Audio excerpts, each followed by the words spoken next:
نحمدہ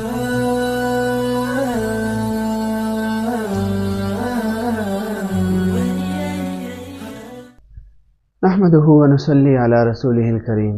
ایک ساتھی کا سوال ہے کہ ہمارے امام صاحب نے کل جمعے کے بیان میں فرمایا کہ فرعون کی بیوی آسیہ جنت میں حضور صلی اللہ علیہ وآلہ وسلم کے نکاح میں ہوں گی، تو اس کے بارے میں تصدیق کرانا مقصود ہے۔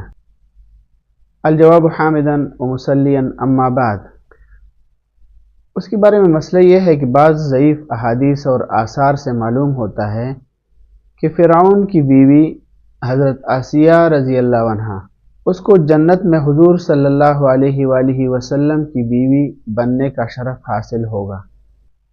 پہلا حوالہ ہے المعجم الکبیر للطبرانی، حدیث کا رقم ہے 8006، جلد نمبر 8 صفحہ نمبر 258۔ دوسرا حوالہ ہے در منصور کے اندر بھی معجم الکبیر للطبرانی کا حوالہ دیا گیا ہے، وما علینا الا البلاغ۔